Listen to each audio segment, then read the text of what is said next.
Typing coaching centre में विजय का पहला दिन था। वह अपनी सीट पर बैठा टाइप सीखने के लिए नियमावली पुस्तिका पढ़ रहा था। तभी उसकी निगाह अपने केबिन के गेट की तरफ गई। कजरारे नयनों वाली एक सांवली लड़की उसकी केबिन में आ रही थी। लड़की उसकी बगल वाली सीट पर आकर बैठ गई, टाइपराइटर को ठीक किया और टाइप करने में मशगूल हो गई। विजय का मन टाइप करने में नहीं लगा।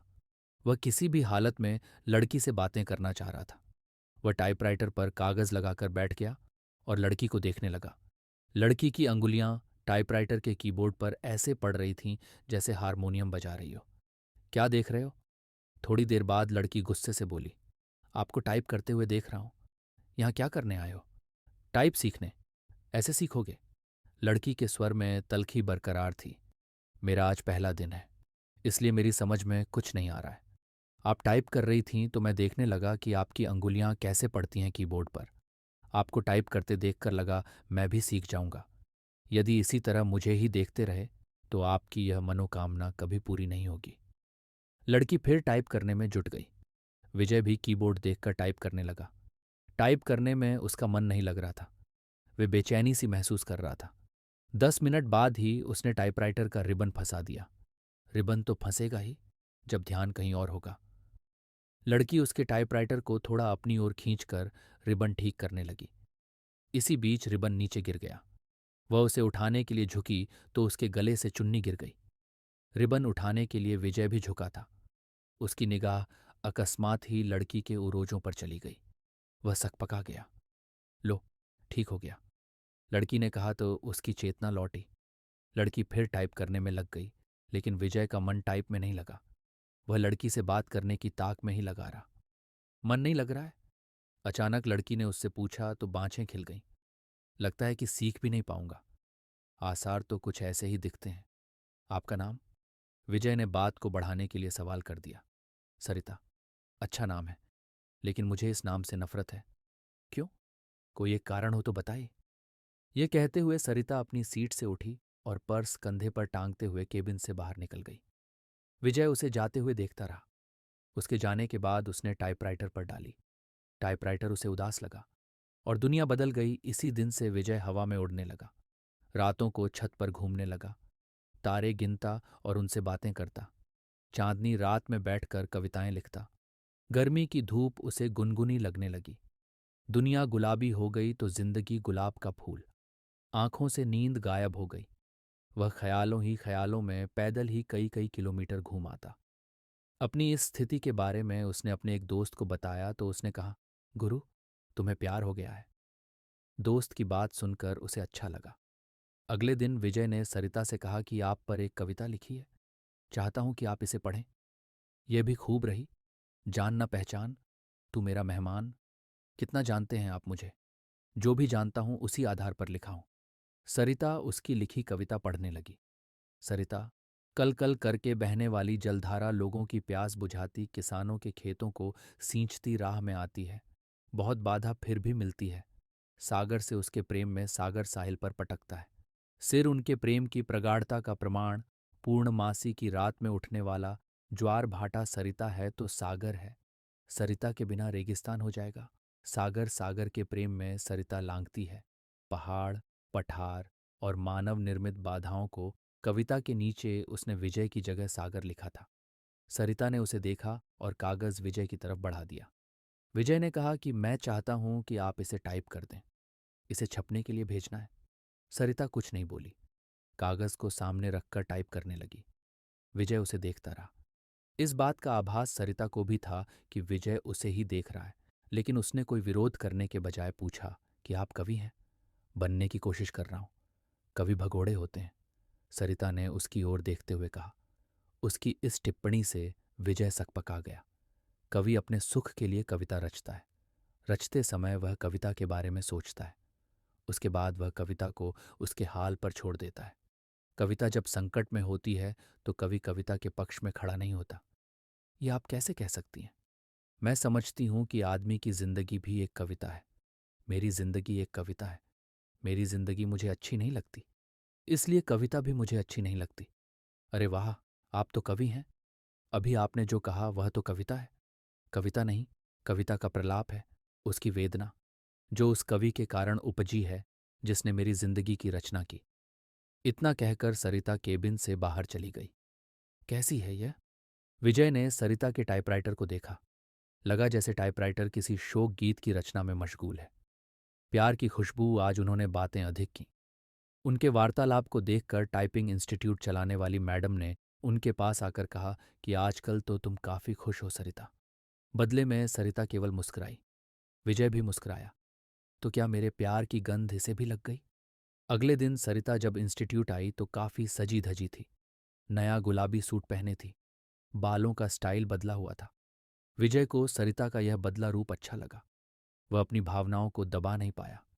बोला, काफी सुंदर लग रही हो। जवाब में जब सरिता ने मुस्कुराते हुए थैंक यू का फूल जब उसकी तरफ फेंका तो उसकी इच्छा हुई कि वह खड़ा होकर नाचने लगे और जोर जोर से चिल्लाए कि उसे प्यार हो गया। ग्रह नक्षत्रों की चाल आदमी जब निराश होता है या फिर लक्ष्य के प्रति उसकी स्थितियां साफ नहीं होती हैं तो वह धर्म और ज्योतिषी की शरण में चला जाता है। विजय की भी हालत कुछ ऐसी ही थी। वह सरिता को चाहने लगा था, लेकिन सरिता भी उसे चाहती है यह स्पष्ट नहीं था। वह अपनी बेरोजगारी से भी परेशान था। घर वाले शादी के लिए अलग से दबाव डाल रहे थे। लिहाजा एक दिन वह ज्योतिषी के पास चला गया। नौकरी पाने के लिए वह ज्योतिषी से नुस्खे पूछता रहता है। उसने सोचा कि प्रेम पाने के लिए भी गृह नक्षत्रों की चाल जान ली जाए। नौकरी के लिए तो ज्योतिषी कभी कहता है कि आपकी कुंडली में कालसर्प दोष है, जो आपके शुभ कार्यों में बाधक है। इसकी शांति के लिए घर में मोर पंख रखें और प्रतिदिन उसे 2-3 बार अपने शरीर पर घुमाएं। सोमवार के दिन चांदी से बना सर्प का जोड़ा शिवलिंग पर चढ़ाए। नित्य श्री गणेश जी की उपासना करें। धैर्यपूर्वक ऐसा करने पर ही रोजगार प्राप्ति की संभावना बनेगी। विजय ने अभी तक उसके बताए हर नुस्खे को आजमाया, लेकिन आज तक कोई संभावना नहीं बनी। शिकायत करने पर वह कह देता है कि आप पर भाग्य शुक्र की महादशा चल रही है। शुक्र के बलवर्धन के लिए शुक्रवार के दिन 5.5 रत्ती का ऑपल चांदी में जड़वाकर दाहिनी मध्यमा में धारण करें। पंडित जी, मेरी कुंडली में प्रेम है कि नहीं? है ना? बहुत है। कुंडली पर सरसरी नजर डालते हुए ज्योतिषी ने कहा, प्रेम विवाह का योग है, लेकिन कुछ बाधाएं हैं। प्रेम विवाह में क्या लफड़ा है? आप पर शुक्र की महादशा चल रही है, जो अशुभ फलप्रद है। गोचर में भी आपकी राशि पर शनि की 7.5 चल रही। शनि शांति के लिए प्रत्येक शनिवार कुत्तों को सरसों के तेल से बना मीठा पराठा खिलाए। ग्रह शांति के उपरांत ही प्रेम में सफलता की संभावना बन सकती है। सब ढकोसला है। इतने दिनों से आप एक नौकरी के लिए मुझसे क्या क्या नहीं करवाते रहे। मिली नौकरी? साला चपरासी भी कोई रखने को तैयार नहीं। भन्नाया हुआ विजय ज्योतिषी के कमरे से निकल गया। घर पहुंचते ही मम्मी कहने लगी, तुम्हारे पिता ने लड़की पसंद कर ली है। उनके दोस्त की बेटी है, बीए करके नौकरी कर रही है। तो मैं क्या करूं? शादी कर लो। बिना नौकरी मिले ये नहीं हो पाएगा। फिर तो पूरी जिंदगी कुंवारे ही रह जाओगे। बीवी की कमाई खाने से तो कुंवारा रहना ही अच्छा है। कहते हुए विजय अपने कमरे में चला गया। जिंदगी आसान नहीं। 1 सप्ताह तक सरिता टाइपिंग स्कूल नहीं आई। विजय रोज आता रहा और निराश होकर वापस घर जाता रहा। 8वें दिन सरिता के आते ही वह पूछा बैठा कि 1 सप्ताह आई नहीं। जिंदगी में बहुत दिक्कतें हैं, कहते हुए सरिता अपनी सीट पर बैठ गई। क्या हो गया? मेरी बहन जो बीए कर रही है किसी लड़के के साथ चली गई। दोनों बिना शादी के ही एक साथ रह रहे हैं। ऐसा क्यों किया? उसका कहना है कि यदि वह ऐसा न करती तो उसकी शादी ही नहीं हो पाती। मतलब?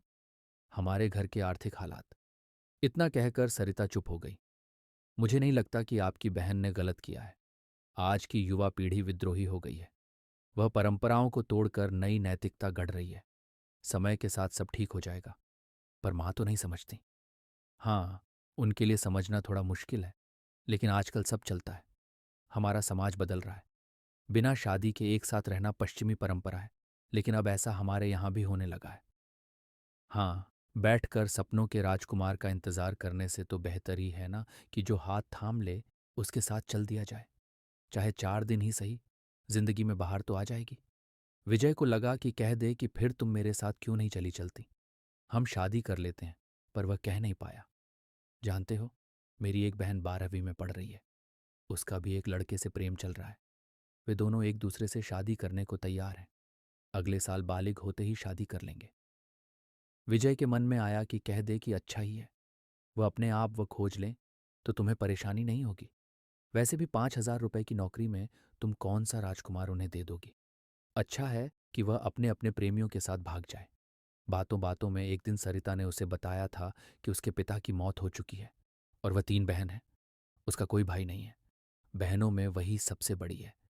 वह एक ऑफिस में काम करती है और उसे 5,000 रुपये मासिक वेतन मिलता है।